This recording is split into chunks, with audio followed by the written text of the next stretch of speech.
Assalamualaikum warahmatullahi wabarakatuh. Apa kabar pemirsa program Melekat Mengenal Lebih Dekat kembali menjumpai Anda, dan kali ini kita masih berada di DPRD Kota Cilegon, dan tema yang kita akan angkat terkait dengan menyongsong langkah baru, harapan dan juga tantangan pemimpin Kota Cilegon. Telah bersama kami yaitu Ketua DPRD Kota Cilegon, kita langsung sapa Bapak Rizky Hairul Ihwan SIP MIP. Assalamualaikum warahmatullahi wabarakatuh.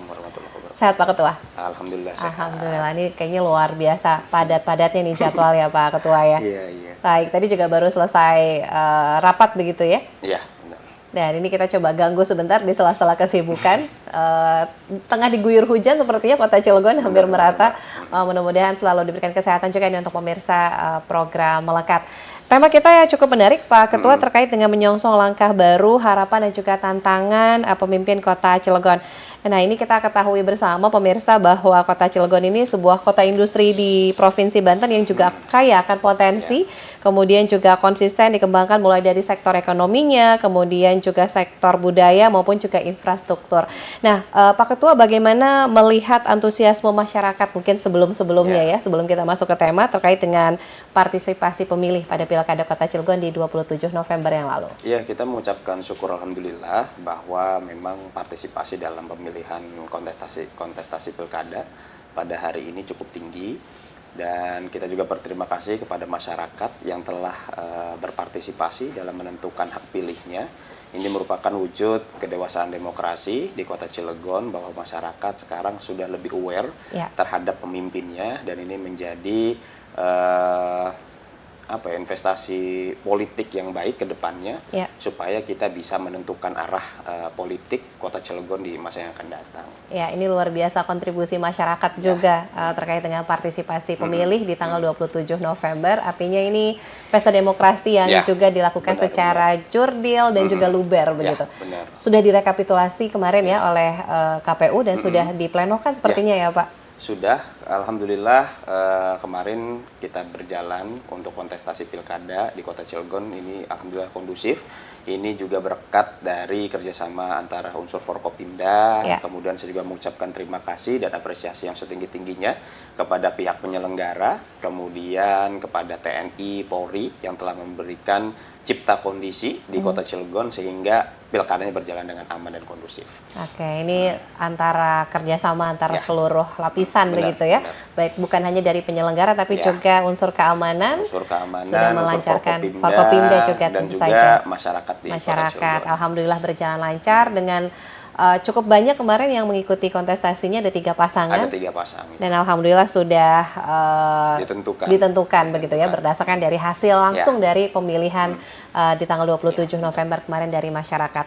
Ini kan memang masih berjalan ya, kemarin sudah ada hasil diplenokan, sudah ditentukan pemenang dari Pilkada Kota Cilegon. Kemudian mungkin sambil menunggu tahapan-tahapan berikutnya, ada banyak harapan tentu saja dari Pak Ketua, bagaimana nanti setelah yang sudah ditentukan, yang sudah terpilih, ini biasanya ada program 100 hari kerja. Nah, ini seperti apa mungkin Pak? Iya, tentunya kita sebagai DPRD Kota Cilegon tentunya berharap kepada wali kota dan juga wakil wali kota terpilih.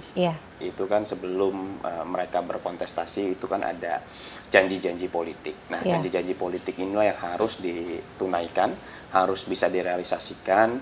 Nanti itu kan harus disesuaikan dengan RPJMD, RPJP dan lain sebagainya. Dan tentunya kita berharap bahwa kehadiran pemerintah di tengah-tengah masyarakat ini benar-benar dirasakan oleh masyarakat Kota Cilegon. Itu yang kita harapkan. Tentunya ada beberapa permasalahan dan juga ini PR kita bersama. Tentunya bukan hanya ini menjadi tanggung jawab dari DPRD, tetapi juga ini jadi PR dari pemerintah Kota Cilegon untuk bisa menyelesaikan dan juga memperbaiki serta meningkatkan apa yang menjadi aspirasi dari masyarakat. Itu sih poinnya. Ya, ini 100 hari program kerja kan memang sebetulnya tidak bisa diukur dari 100 hari kerja. Tapi mudah-mudahan apa yang menjadi visi misi pada saat janji-janji kampanye ini bisa sedikit demi sedikit direalisasikan begitu ya Pak Ketua. Tentunya di dalam tahap transisi seperti ini, wali kota dan juga wakil wali kota terpilih ini bisa menyiapkan 100 hari kerja ini lebih optimal kembali. dan ini kalau bisa langsung bersentuhan langsung terhadap permasalahan-permasalahan yang terjadi di masyarakat.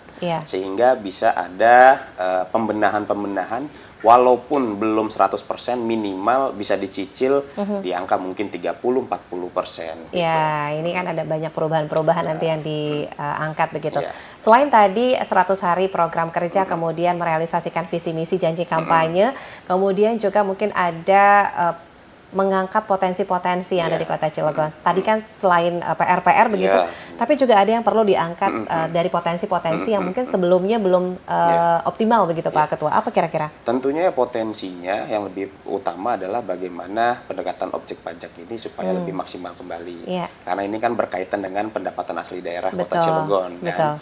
Kalau kemarin kita dihadapkan ada beberapa objek pajak ini yang belum maksimal, semoga di pemerintahan berikutnya ini bisa lebih maksimal lagi penyerapannya sehingga berdampak signifikan terhadap pendapatan asli daerah. Kemudian yang kedua, potensi SDM generasi muda. Karena bagaimanapun ke depan kita akan menghadapi yang namanya bonus demografi. Nah, tentunya pemerintah Kota Cilegon harus hadir di tengah-tengah masyarakat milenial sehingga bisa menciptakan kader-kader yang berkualitas ke depannya. Dan tentunya ini supaya PR masalah ketenaga kerjaan ini sedikit bisa teratasi.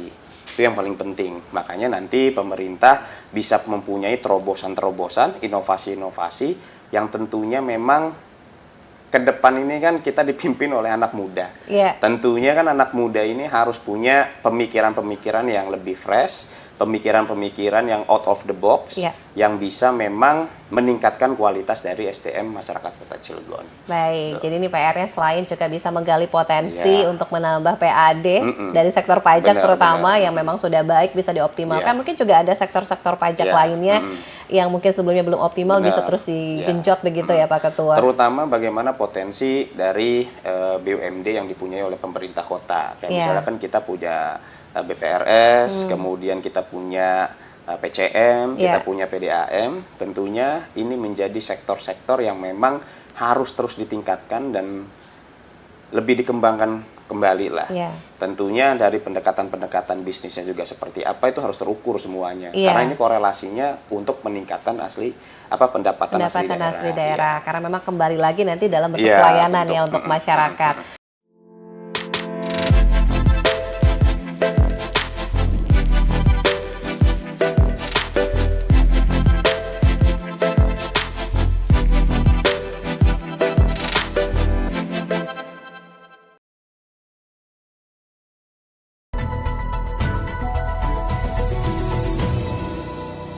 Prabowo Subianto dan Saudara Gibran Rakabuming Raka telah mengucapkan sumpah untuk mempertahankan Undang-Undang Dasar kita, untuk menjalankan semua undang-undang dan peraturan yang berlaku, untuk berbakti pada negara dan bangsa.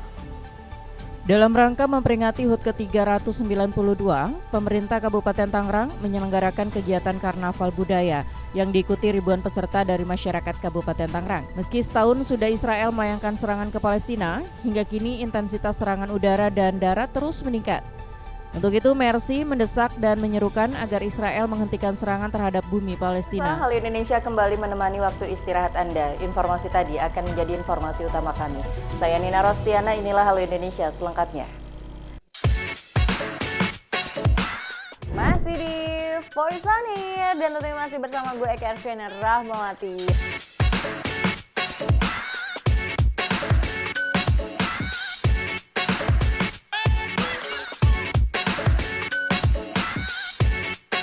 Jadi kalau kalian gak nontonin Voice On Air, dijamin bakalan rugi banget dan kayaknya bakalan nyesel banget 7 turunan sama 7 tanjakan ya guys ya. Kalian bolak-balik tuh ya nyeselnya ya. Kalian itu bisa menikmati lagu-lagu yang beragam. Apalagi special weekend di hari Minggu ini semua lagu ada di dalam satu hari ini. Wah, komplit banget kan?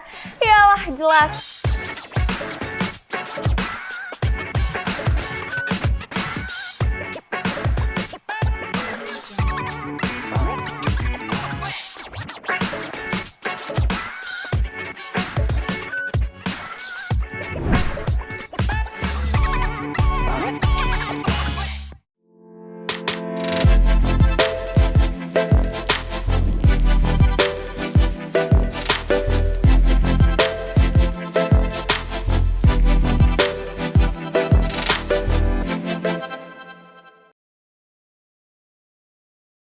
Baik, ini juga penting sekali PAD, kemudian juga tadi bisa membuat satu terobosan-terobosan ya, karena tadi dipimpin oleh anak muda, pasti punya banyak inovasi begitu ya. Kita tunggu saja nanti gebrakannya seperti apa. Kemudian untuk layanan dasar nih, ini juga kan tidak bisa ditinggalkan begitu ya, yang bersentuhan langsung dengan masyarakat selain infrastruktur, kesehatan, kemudian pendidikan. Kita ke pendidikan dulu nih Pak Ketua. Seperti apa Pak Ketua melihat gambaran secara umum pendidikan di Kota Cilegon saat ini? Iya, pendidikan di Kota Cilegon hari ini sudah baik. Karena kita juga mengucapkan terima kasih kepada Wali Kota Pak Heldi yang telah memberikan program beasiswa gratis. Walaupun memang itu belum sepenuhnya, semoga bisa ditingkatkan kembali untuk bisa benar-benar full sarjana. Dan tentunya layanan pendidikan ini harus lebih maksimal kembali. Karena bagaimanapun pendidikan ini menjadi modal utama untuk peningkatan kualitas SDM di Kota Cilegon. Tentunya kita berharap nanti wali kota yang baru ini bisa lebih mempunyai gebrakan yang baru terhadap akses pendidikan di Kota Cilegon, terutama pelayanan-pelayanan pendidikan di sekolah dasar, kemudian peningkatan ruang kelas baru, peningkatan SDM dari guru-gurunya, kemudahan dalam sertifikasi guru, kan itu yang memang ke depan ini harus lebih diperhatikan kembali. Betul, bukan hanya dari anak didik tapi juga bagaimana SDM, tenaga pengajar juga untuk bisa lebih diperhatikan kesejahteraannya, kemudian beasiswa juga mungkin ya untuk para guru ya, untuk meningkatkan skill dan lain-lain. Tentunya kayaknya kalau beasiswa itu lebih mengarah kepada mungkin ada guru yang baru lulusan S1 ini bisa ditingkatkan untuk di beasiswa untuk S2-nya, kalau perlu S3-nya, kan begitu. Tentunya mungkin nanti kita lihatlah nanti program dari wali kota itu seperti apa. Itu kan kita harapan dari DPRD ya. Betul. Dan juga termasuk dari lama rata-rata sekolah ini juga bisa lebih meningkat. Bagaimana program pemerintah pusat ini 12 tahun wajib belajar begitu ya bisa terrealisasi di Kota Cilegon. Kemudian untuk layanan dasar lainnya selain tadi pendidikan, kesehatan seperti apa Pak Ketua? Ya tentunya yang kita soroti adalah rumah sakit umum daerah ya. Pelayanan dan juga mutu dalam sektor pelayanan penunjang ini memang harus lebih dibenahi kembali.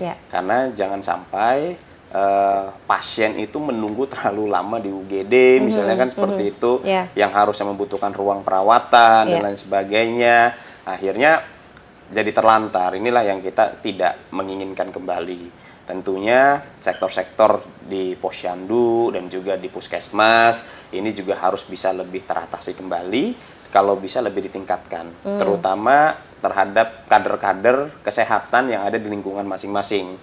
Tentunya ya kita berharap semoga di pemerintahan yang baru ini bekerja sama dengan DPRD Kota Cilegon kita bisa meningkatkan anggaran untuk kader-kader kesehatan yang ada di lingkungan untuk mengedukasi, karena layanan kesehatan itu bukan hanya berkaitan dengan infrastruktur, tetapi kita juga harus ada upaya preventif supaya ke depan kalau bisa orang yang sakit itu sedikit. Betul. Lebih baik mencegah begitu. Lebih baik mencegah daripada mengobati. Karena hadirnya para kader ini juga menjadi garda terdepan untuk upaya-upaya preventif. Jadi bukan hanya pada saat sudah sakit saja, tapi juga program-program lainnya seperti tadi ya, ada untuk menekan angka kematian ibu dan anak, program stunting, dan masih banyak lagi kayaknya ya Pak Ketua. Terutama memang kebutuhan alat medis yang ada di RSUD ini harus ditingkatkan lagi, harus dilengkapi lagi. Karena memang kita dokter mungkin ada, tapi alat penunjangnya agak sarana prasarananya masih sedikit gitu. Baik, ini juga menjadi masih ada beberapa PR dari segi ataupun sektor layanan kesehatan. Kalau dari infrastruktur sudah cukup baikkah saat ini? Infrastruktur sudah cukup baik. Kita lihat bahwa di Kota Cilegon ini dari tahun ke tahun ini mengalami peningkatan, walaupun memang masih ada beberapa jalan-jalan yang masih rusak. Ya kan, tentunya ini menjadi perhatian juga bagi wali kota terpilih, bagaimana akses infrastruktur ini bisa dengan baik dilewati oleh masyarakat di Kota Cilegon, bisa menghubungkan antar kelurahan dengan kelurahan lainnya. Kemudian yang kita soroti bagaimana JLS ini bisa dibenahi lebih baik lagi, terutama bagaimana ke depan supaya membuka akses ekonomi baru, kita mendorong yang namanya Jalan Lingkar Utara. Itu supaya untuk menjadi pusat kawasan ekonomi baru. Karena memang pintu masuk dari investasi untuk masuk di Kota Cilegon itu ada dua. Yang pertama adalah stabilitas politik, yang kedua adalah infrastruktur. Nah, tentunya dua hal ini yang harus kita jaga, yang harus kita rawat, dan yang harus kita tingkatkan. Itu aja. Betul, ini juga menunjang ya dari sektor perekonomian, bagaimana perekonomian bisa maju, juga ditunjang oleh infrastruktur yang memadai begitu ya. Oke, kemudian nih Pak, apa tantangan Pak Ketua yang mungkin nanti akan dihadapi oleh wali kota dan wakil wali kota terpilih untuk menjalankan dan juga melanjutkan program di Kota Cilegon? Iya, tantangannya yang pertama harus lebih responsif. Itu yang paling utama yang harus dimiliki oleh seorang pemimpin ya. Artinya responsif ini harus cepat dalam menanggapi suatu isu, kemudian yang kedua cepat menanggapi laporan, kemudian yang ketiga adalah bagaimana pemimpin ini bisa mensinkronisasikan seluruh stakeholder yang ada di Kota Cilegon. Karena kita ini bukan hanya kota yang isinya hanya masyarakat penduduk lokal, tapi kan kita sudah heterogen kan, bukan menjadi kota yang kota homogen lagi, tetapi kita ini kota heterogen. Artinya dengan investasi masuk yang ke Kota Cilegon, tentunya banyak tantangan-tantangan ke depan, terutama masalah ketenaga kerjaan. Nah, inilah yang harus memang disikapi secara tepat oleh wali kota dan juga wakil wali kota terpilih. Tinggal bagaimana ke depan berkomunikasi yang baik dengan unsur Forkopimda, bekerja sama yang baik, karena ini adalah lintas sektoral. Ini perlu kerjasama, ini bukan PR pribadi, tetapi ini PR kita bersama, itu aja. Ya, ini tantangan yang mungkin mudah-mudahan bisa diatasi bersama begitu ya, karena bukan hanya tugas dari pemerintah Kota Cilegon saja. Tadi saya menyambung bahwa Kota Cilegon ini kan terus berkembang, apalagi menjadi kawasan industri, tentunya menjadi magnet ya bagi para investor untuk masuk ke Kota Cilegon. Kemudian bagaimana peran dari DPRD dalam hal ini juga untuk mengawal bersama, memonitoring bagaimana perkembangan-perkembangan di Kota Cilegon juga bisa lebih meningkat, apalagi juga welcome untuk para investor begitu. Kita ini kan Kota Cilegon ini dijuluki sebagai the black country ya, dengan kota sejuta industri kan begitu, atau kota dolar lah disebutnya. Nah, fungsi dari DPRD itu sendiri adalah bagaimana kita bisa mengawal dari aspirasi masyarakat, karena itu menjadi tupoksi, tugas pokok dan fungsi yang anggota DPRD Kota Cilegon. Nah, tentunya di dalam fungsi monitoring, fungsi controlling, itu bagaimana kita bisa melihat dinas terkait, dalam hal ini adalah ketenaga kerjaan, kemudian LH dan lain sebagainya, ini bisa berperan dengan baik. Artinya bagaimana penyerapan ketenaga kerjaan ini bisa dikawal secara serius oleh pemerintah, dan tentunya kita kawal kembali oleh DPRD melalui fungsi controlling tersebut. Dan dalam fungsi legislasinya nanti kita akan berbicara kepada pemerintah kota bagaimana kita bisa menyusun peraturan-peraturan yang ini berpihak kepada masyarakat Kota Cilegon. Dan tentunya kita juga menyertakan industri dan juga organisasi profesi. Itu yang paling penting. Karena bagaimanapun ke depan kita tidak bisa bergerak sendiri, kita harus melakukan kerjasama, dan juga kita harus berkomunikasi yang baik dengan pihak atau stakeholder terkait.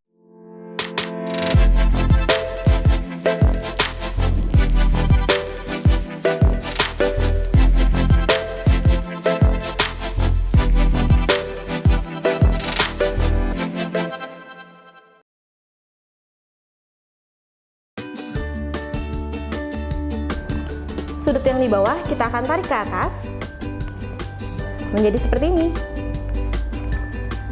Jangan lupa satunya juga.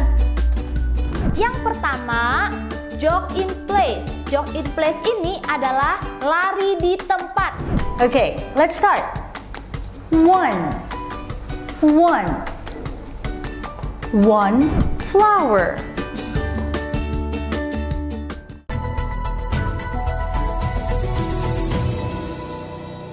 Indonesia suffers the effect of climate change directly. Our coastal areas are now being inundated by rising ocean levels. We are forced to move our capital city. In the northern coast of Java, the ocean is rising by 5 centimeters per year. Suara sirene tanda bahaya terdengar di seluruh ruangan saat gempa terasa mengguncang kantor Wali Kota Jakarta Barat. Sejumlah ASN yang tengah bekerja langsung berlarian menyelamatkan diri melalui tangga darurat. Kompleks Parlemen RI di Senayan, Jakarta Pusat dikumandangkan lagu Indonesia Raya. Seluruh anggota dewan, staf, petugas keamanan hingga petugas kebersihan dan masyarakat yang berada di sekitar gedung parlemen diminta untuk berdiri dengan sikap sempurna hingga lagu kebangsaan Indonesia Raya selesai.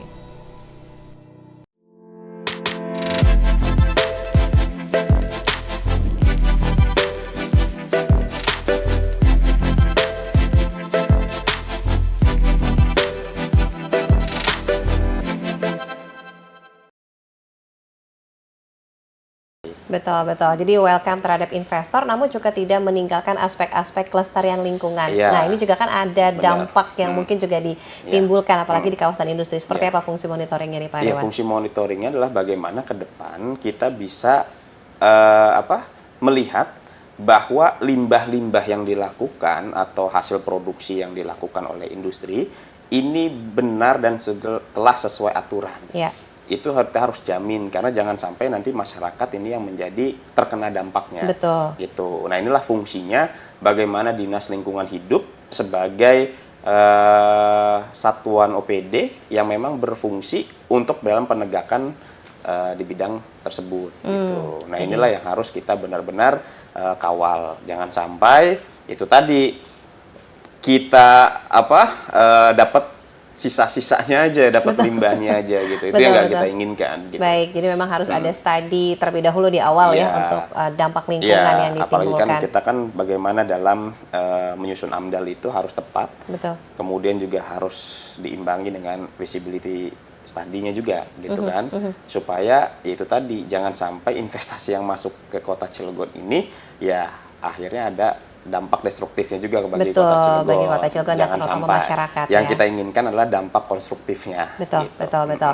Dan ini juga mungkin kebanyakan para investornya ini mudah-mudahan juga PAD-nya masuk ke Kota Cilegon karena Ya, itu- kebanyakan pun juga ke pusat begitu Nah, ya itu Pak kan Ketua. harus dikawal bagaimana dari proses perizinannya oleh Dinas Betul, PTSP, betul. ya kan. Kemudian bagaimana nanti pendekatan dari DPKAD, Ya. ya kan. Itu juga harus tepat. Kemudian kita di Komisi 3, Komisi Pendapatan itu memang harus tetap terus mengawal secara konsisten bagaimana PAD itu bisa masuk dan terserap di Kota Cilegon, betul. Kemudian juga dari tadi yang disampaikan oleh Pak Ketua, bagaimana tenaga kerja asal Kota Cilegon pun juga bisa diperhatikan dari Ya. para investor tersebut agar putra-putra daerah terlebih Ya. dahulu yang diprioritaskan Ya, begitu. makanya ini menjadi tantangan ke depan bagaimana wali kota dan juga wakil wali kota beserta seluruh Forkopimda lainnya dan seluruh stakeholder terkait ini bisa mensinkronisasikan program. Jadi jangan sampai investasi yang masuk di Kota Cilegon kita kadang meributkan apa itu yang namanya ketenaga kerjaan. Iya. Tetapi SDM-nya tidak disiapkan. Betul. Makanya harus ada peningkatan di bidang ketenaga kerjaan khususnya di bidang pelatihan. Jangan sampai pelatihan tersebut hanya yang sifatnya normatif, tetapi harus ada inovasi-inovasi Iya. gitu. Mungkin nggak masalah juga sih kalau misalnya yang sudah ada ini berjalan, tetapi kita berharap supaya ditingkatkan kembali.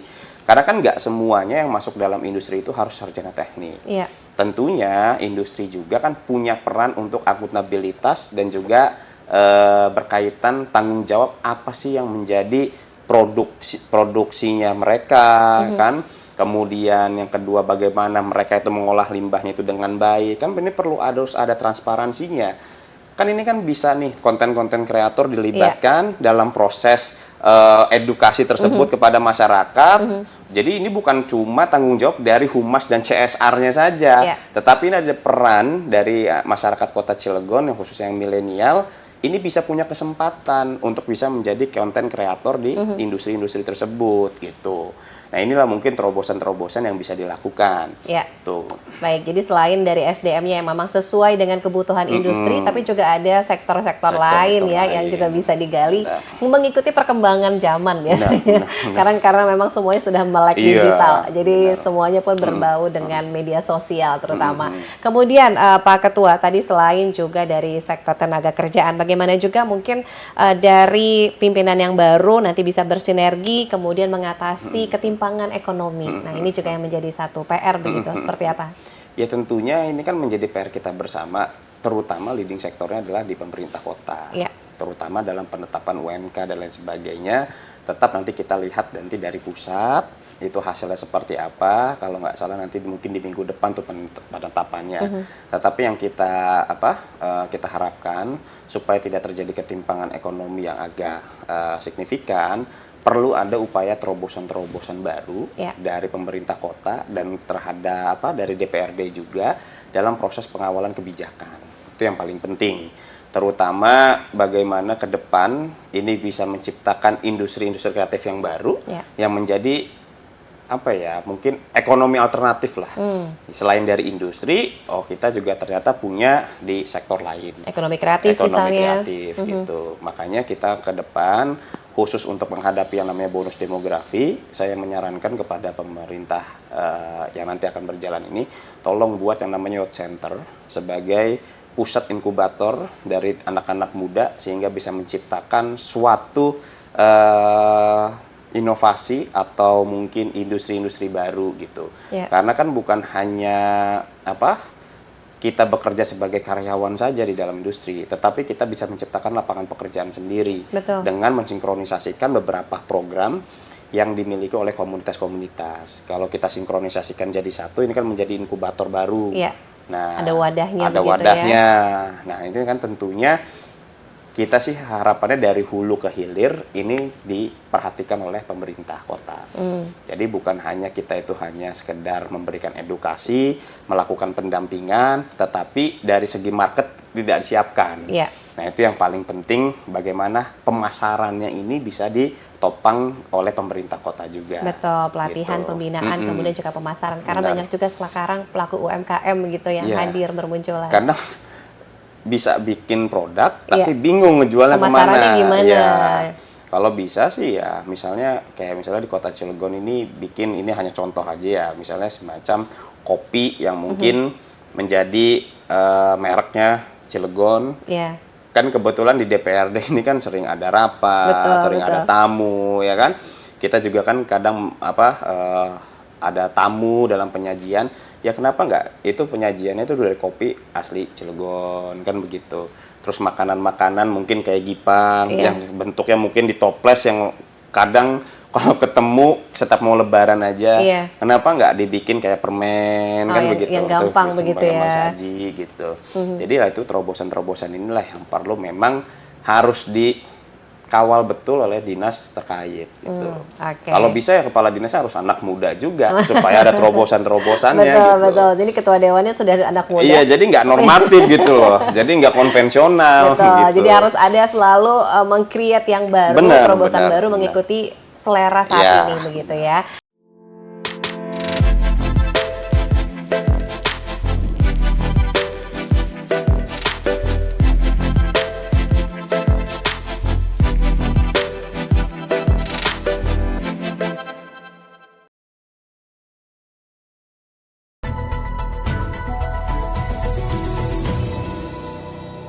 Indonesia suffers the effect of climate change directly. Our coastal areas are now being inundated by rising ocean levels. We are forced to move our capital city. In the northern coast of Java, the ocean is rising by 5 centimeters per year. Suara sirene tanda bahaya terdengar di seluruh ruangan saat gempa terasa mengguncangkan Tor Wali Kota Jakarta Barat. Sejumlah ASN yang tengah bekerja langsung berlarian menyelamatkan diri melalui tangga darurat. Kompleks Parlemen RI di Senayan, Jakarta Pusat dikumandangkan lagu Indonesia Raya. Seluruh anggota dewan, staf, petugas keamanan hingga petugas kebersihan dan masyarakat yang berada di sekitar gedung parlemen diminta untuk berdiri dengan sikap sempurna hingga lagu kebangsaan Indonesia Raya selesai. Masih di Voice On Air dan tentunya masih bersama gue Eka Arfiana Rahmawati.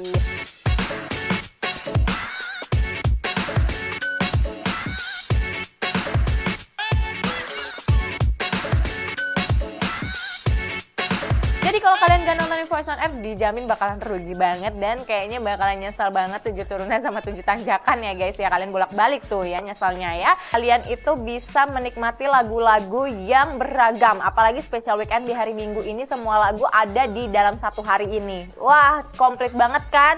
Iyalah jelas.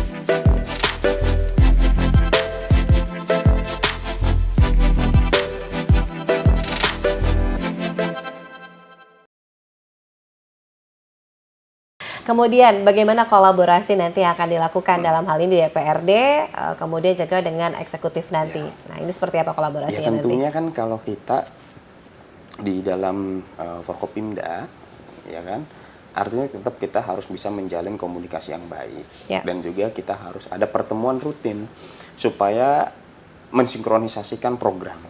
Dan kalau misalnya ada masalah apa segala macam itu harusnya beres di Forkopimda. Karena Forkopimda ini adalah diisi oleh masing-masing ketua kelembagaan gitu. Kayak misalnya ada Pak Kapolres, Pak Dandim, Ibu Kajari, Ketua DPRD, Wali Kota dan Wakil kan. Nah inilah nanti penyelesaiannya di situ seperti apa supaya ada brainstorm dari seluruh stakeholder terkait. Oke, ini pastinya akan lebih seru begitu ya kolaborasinya. Iya, seru. Eksekutif, legislatif dan juga unsur Forkopimda ya Pak Ketua Dewan. Nah kemudian nih Pak, dalam langkah konkret tadi sudah disebutkan ya DPRD Kota Cilegon ini akan memastikan kebijakan dan juga program kerja pemimpin terpilih akan memberikan dampak pada kesejahteraan masyarakat Kota Cilegon. Seperti apa langkah konkretnya ke depan? Ya langkah konkretnya kalau DPRD Kota Cilegon tetap kita dalam fungsi legislasi, budgeting yang tepat sasaran, kemudian yang sesuai dengan apa yang menjadi aspirasi dari masyarakat, dan kita kontrol secara penuh terhadap OPD yang ada di Kota Cilegon. Bagaimana mereka itu bisa merealisasikannya seperti apa, kemudian juga mengeksekusinya seperti apa, tepat sasaran atau tidak. Nah inilah fungsi dari DPRD. Karena langkah kita ya hanya 3 itu, fungsi budgeting, legislasi, dan controlling. Monitoring dari 3 fungsi dari DPRD tadi. Kemudian bagaimana dari segi pemerataan pembangunan di Kota Cilegon sendiri? Karena kan memang ini ada kawasan industri, ada yang bukan. Sejauh ini sudahkah memang masyarakatnya juga merasakan, apalagi dari aspirasi yang mungkin disampaikan? Iya, memang makanya kenapa tadi saya namanya mendorong Jalan Lingkar Utara, karena kan supaya kawasan ekonomi itu tidak hanya terpusat di beberapa kelurahan atau beberapa kecamatan, tetapi juga ini bisa dibuka kayak di kawasan Jombang dan Purwakarta, karena kan itu sampai Grogol kalau nggak salah sampai Pulau Merak gitu. Nah inilah untuk bagaimana ke depan ketimpangan atau ketidakmerataan industri yang ada di Kota Cilegon ini semoga dengan dibukanya JLU itu supaya tidak terjadi kembali. Dan terutama saya kalau bisa menyarankan kepada nanti pemerintah kota dengan juga teman-teman di DPRD supaya investasi yang masuk itu adalah investasi industri yang padat karya. Yang melibatkan masyarakat. Yang melibatkan masyarakat dan sebagainya gitu. Kalau perlu masyarakat dilibatkan dalam proses pembangunannya. Setelah proses pembangunannya selesai, kita latih atau melalui Dinas Tenaga Kerjaan, kita upgrading skillnya, kemudian kita masukkan ke dalam industri yang ada di wilayah JLU itu, supaya tidak terjadi ketimpangan, ketidakmerataan industri yang ada di Kota Cilegon. Itu tadi ya, untuk bisa lebih memberikan pemerataan pembangunan agar masyarakat pun juga bisa lebih merata nih dari segi perekonomian terutama karena itu adalah yang sudah menjadi amanat dari RPJP Kota Cilegon. Pembangunan JLU itu harus segera direalisasikan. Gitu. Mudah-mudahan di kepemimpinan nanti ini bisa direalisasikan ya. Harus direalisasikan karena itu amanat. Sudah kebutuhan itu sudah amanat soalnya. Mudah-mudahan ini bisa selesai begitu. Kemudian nih tentu saja banyak aspirasi-aspirasi yang masuk nih Pak Ketua, tentu saja selain juga teman-teman DPRD yang lain, ada juga mungkin masukan-masukan khususnya dari masyarakat dari Dapil Bapak. Apa nih terutama mungkin yang menjadi aspirasi masyarakat? Terutama saat ini karena sedang kondisi cuaca yang kurang baik, memang laporan yang masuk ke saya itu kebanyakan rumah roboh. Rumah roboh, kemudian adanya pendangkalan sungai, akhirnya menciptakan luapan air, akhirnya menjadi banjir. Nah inilah memang menjadi atensi saya, bagaimana ke depan supaya banjir ini tidak terjadi lagi, minimal dikurangin lah, diminimalisir gitu. Dan kebanyakan di tempat saya yang menjadi aspirasi itu ya memang karena kita di luar kawasan industri, itu adalah ketenaga kerjaan. Makanya kita mendorong bagaimana ke depan JLU ini bisa dipercepat. Gitu. Supaya di Dapil 1 ini khususnya Jombang dan Purwakarta mempunyai kawasan industri juga. Betul. Ya. Ini yang menjadi aspirasi terutama dari Dapil Bapak nih. Terakhir mungkin nih Pak, pesan yang ingin disampaikan nih untuk masyarakat di akhir sesi wawancara kita, ngobrol-ngobrol kita. Apa yang ingin disampaikan untuk masyarakat Kota Cilegon? Silakan Pak. Pesannya adalah bagaimana kita ke depan DPRD Kota Cilegon bersama seluruh masyarakat Kota Cilegon kita bahu-membahu dalam perumusan kebijakan supaya kebijakan ini berpihak kepada masyarakat, dan tentunya kami tidak bisa bekerja sendiri karena basis bekerja kita adalah aspirasi dari masyarakat. Silahkan ajukan apa yang menjadi aspirasi, apa yang menjadi kebutuhan dari masyarakat Kota Cilegon. Adapun laporan dan permasalahan silahkan adukan kepada kami, insya Allah akan kami tindak lanjuti, dan tentunya kami berharap hubungan yang baik antara DPRD dan Kota Cilegon beserta seluruh masyarakat Kota Cilegon ini bisa berjalan dengan baik sampai 5 tahun ke depan. Amin, amin, amin. Mudah-mudahan kita harapkan bersama Kota Cilegon semakin berkembang, pemerataan pembangunan dari segi ekonomi, kesehatan, pendidikan, dan juga ketenaga kerjaan ini bisa terus meningkat, dan ketenaga kerjaan juga bisa langsung lebih terserap begitu. Terima kasih sekali lagi Ketua DPRD Kota Cilegon Bapak Rizky Hairul Ikhwan SIP MIP sudah bergabung di program Melekat kita kali ini. Nanti kita akan ngobrol lagi dengan tema-tema yang berbeda. Mudah-mudahan selalu diberikan kesehatan dan kelancaran. Baik pemirsa, tuntas sudah kebersamaan kita dalam program Melekat dengan tema menyongsong langkah baru, harapan dan juga tantangan pemimpin di Kota Cilegon. Akhir kata saya Ratu Fitri mewakili kru yang bertugas pamit undur diri. Wassalamualaikum warahmatullahi wabarakatuh. Waalaikumsalam. Terima kasih banyak. Terima kasih.